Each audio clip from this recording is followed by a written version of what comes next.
pasalubong aking kapatid na galing Thailand. Barbecue, chicken, and pork. Excuse me, sinunok pa. Yan, dahil frozen siya, ginanya ko na lang. At dahil natamad ako mag-ano ng uling, sa pan ko na lang siya ginirill. Yan. Non-sticky naman ang aking pan. Let's tasted ang chicken barbecue ng Thai.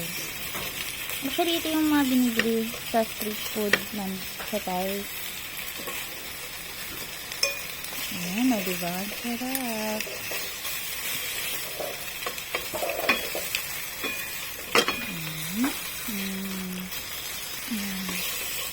Frozen yan, kaya ganyan dikit-dikit.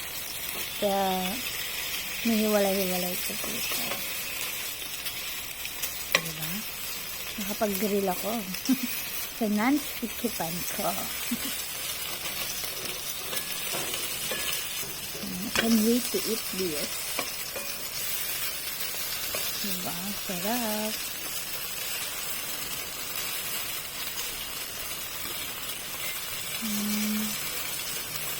Sinitlit ko lang siya.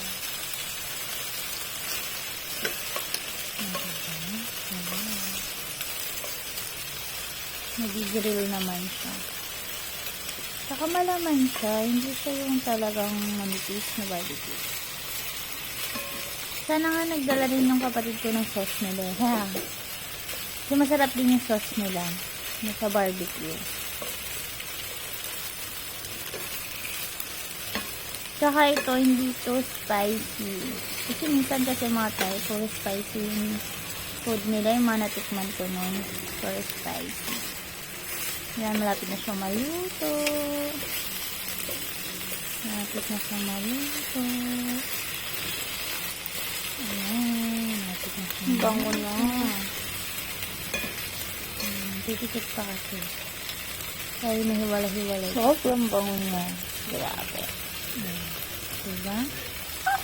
Oh, nahulog. Okay. Lapit na. Tada! Ang bango na. Super. Pwede, medyo okay na siya. Pero konti pa. More Barbecue ng Thailand. brown. Para talagang cook na Hindi cook. ko talaga siya, pero kasi.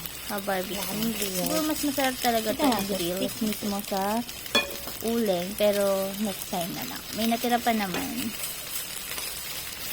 Favorite to ng pamangkin ko, si JP eh. Kaya yan, napabili ko lang ang tita niya.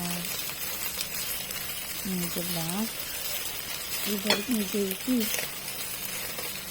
Yum, yum. Miss you, JP. Diba? Malapit na siya. Hindi ko alam kung luto na siya. Pero ang Nalito na siya.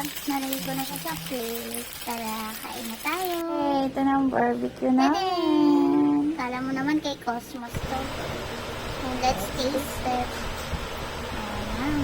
Chicken barbecue ng Thai. Anong lasa na daw? Sarap. Yum, yum. Yeah.